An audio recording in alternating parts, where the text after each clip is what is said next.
Texas and Oklahoma to the SEC this week. I want to talk about that more, but where does the Big 12 stand now in the landscape of college football? Drake from Locked On Big 12. Let's talk about it.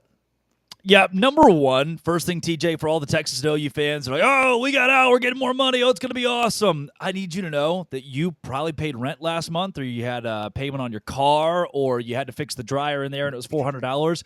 You didn't see a dime from Texas and Oklahoma leaving the Big 12. What you are going to see is an extremely tough game against Texas A&M on the road. What you are going to see is an Arkansas team in Fayetteville that sneaks up on you because everybody's got Texas and Oklahoma circled in the SEC to beat the crap out of them immediately because of how loud the two schools have been coming in. What you're going to see is a different level of competition objectively than what the Big 12 gives you.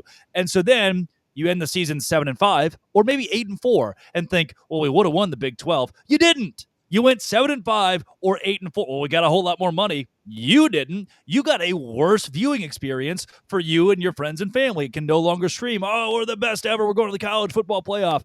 No, maybe you would have in the Big 12. You'll never know. You left for the SEC. So the first off the riff, for me, as somebody who enjoys college football, now I get to watch the school that I went to, Baylor, or a school that I think is going to be really good in Utah or Kansas State, vie for a Big 12 championship in a conference that is wide open, has 7 or 8 teams that will compete for a spot in the college football playoff.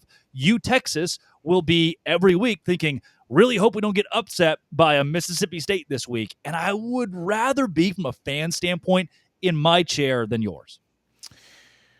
Woo! People are going to love that. Bam! This is maybe a dumb question to ask now, but the general fan, right? And you can add yourself into this. You can tell me what, obviously I think I know what you think, but what others think too. Are people, are fans of Big 12 teams, maybe exclude the Big 12 teams that have just gotten there. Are they happy they're gone? Or do they inside kind of wish that they were still there, bringing the conference up a little bit, or maybe a mix of both? Where do people lie? Look, I every parent's got a favorite kid. Every parent's got you lie to yourself. You say, I don't have a favorite kid. There's the one that you're like, oh, well, if I had to pick. And in this scenario, they're the eldest child. Texas and Oklahoma were the oldest kids, and they were so talented, and you just knew they would be a star one day. But dang, they were annoying. They were loud. They had the drum set. You're like, You're talented in other areas, but the drums are not for you. This is really making our house a tough living environment. So you might be the brightest star with the most potential, but that middle child, they're smart and capable, and they're just so much more chill that I'm good hanging out with them for a while. That's what it feels like with Texas and Oklahoma leaving, that the family got a little bit more quiet and peaceful, and we're not empty nesters. We still got kids to root for here, and they're a lot more conducive to a happy, peaceful life. So everybody from that standpoint is happy they're gone. And honestly, TJ, look, you would go into, as a Big 12 team, I'm okay saying this, you go into games against Oklahoma, since they won the Big 12 effectively every year in football, expecting to lose. You could only have one, there was only a good outcome, because you're like, I know we're going to lose, and you would lose. You're like, well, we lost. And the years that you upset Oklahoma, whether you were Kansas State or Baylor or West Virginia, you thought, that rocked. And they create some of the best memories for Big 12 teams. That part I'm going to miss, and a lot of fans are going to miss having that Goliath to tackle. Texas wasn't that for their last 15 years in the conference. Oklahoma surely was. That part going away stinks. However, I'm not sure anybody in this conference that understands that the money thing's never going to impact you and me. I'm not sure if any of those people are necessarily upset. TCU had a really good video of them leaving. I'm sure you saw this on Twitter. I haven't seen anything else like that. But I do wonder if they got a little bit of, would the conference have reached out and be like, we wish you wouldn't have done this, which leads me to another question. Will horns down no longer be a penalty? Now, I don't know why you would ever do it, but will horns down no longer be a penalty in the Big 12? And I want you to speculate, will it become a penalty in the SEC?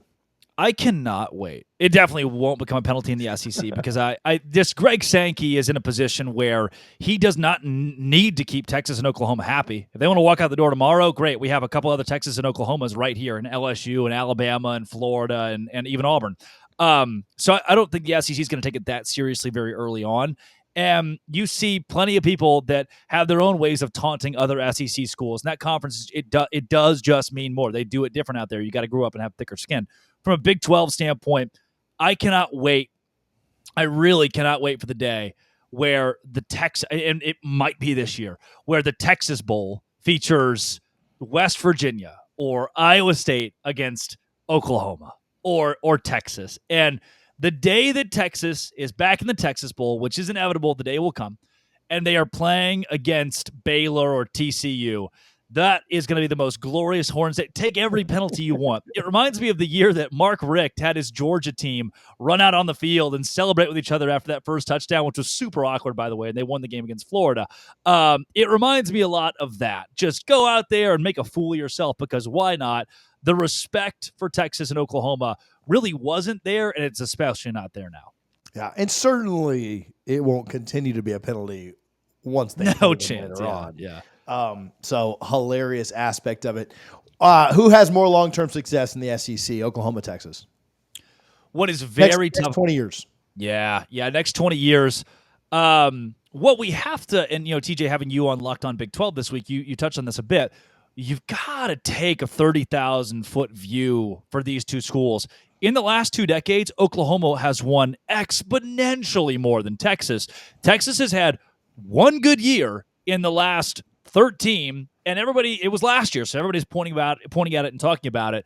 For Oklahoma, they are the much more established program over the course of the last good while, especially last 2 decades. So I think OU, from a competitive standpoint, is going to get in its own way less than Texas, and thus have more long-term success in the SEC.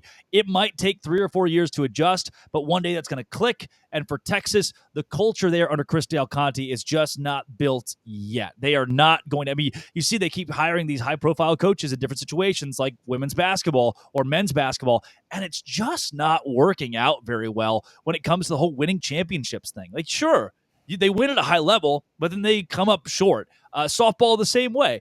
That's how football is going to be until 3 or 4 years down the line. Steve Sarkisian slips up or it's not working out anymore. And then you see Oklahoma has overtaken Texas for the next 20 years as a more consistent SEC team. Yeah, Texas feels like more of a flash in the pan. Texas is an answer for everything, which, reminds me very much of our, not to get political, but our government and just everything else is like, let's just literally throw more money at it. And sometimes you actually just need to build things the right way and not just throw more money at it. So, Drake, where can people follow you? Where can they listen to you before I get myself in trouble? At Locked On Big 12, wherever you get your podcasts, and on YouTube daily at LO Big 12 on Twitter for terrible tweets about the Big 12 conference. Last one, we'll wrap up. Texas a playoff team this year? No. Oh, well, all right, TJ. Here we go again. The amount of times I look at the Texas football schedule, because I sit at night and just dream of having this football schedule as a college football fan. It is the easiest you could possibly ask for out of the SEC. They just got an absolute gift of a conference schedule, from Mississippi State at home to Vanderbilt. Arkansas sucks. Florida's not great. A&M's got a brand new coach. Kentucky's a game that's in Austin in November. I think by then, Kentucky always goes 6-0 and then fizzles out. Now it seems to be their forte. I do think with losses to Michigan, a loss to Georgia, and then somewhere in there they slip up, like an Arkansas trips them or A&M trips them. They go 9-3, find themselves at number 13 at the end of the year, and that's the first big middle finger where Texas fans look around and go, "Wait a second, we're in the SEC. 9-3 was supposed to get us in," and it doesn't. And they say hello to the Alamo Bowl. So I picked their schedule the other day. I had them at 10-2. And to me, 10-2 does get them in. I think if they can take care of business and not have like an Arkansas trip them up or something like that, if they can take care of business, right? They've got Michigan, Georgia, Oklahoma, and A&M.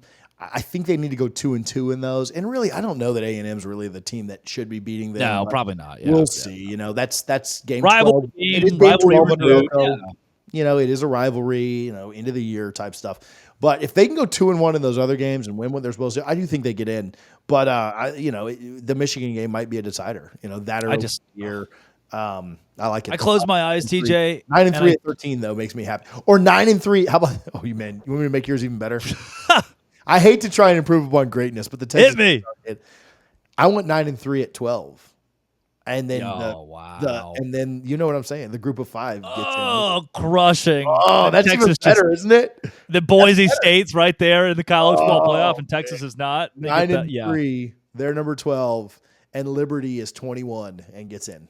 I close my eyes, TJ, and I think, it's 43 degrees. It's that last Saturday in November, and A&M's 4-7, Texas is 9-2, and here come those fighting Texas Aggies, and they win. In a night game, they storm Kyle Field, and you just think Mike Elko's here to stay, and Texas is not. That's going to be a good day. It's going to be a real good day right there. Oh man, now the Texas fans hate us, man. I appreciate you for your time and hanging out, bud. Thanks, and I can do this without penalty now. Thank you, TJ. No penalties here on College Football Addiction. Appreciate you, bro. Absolutely.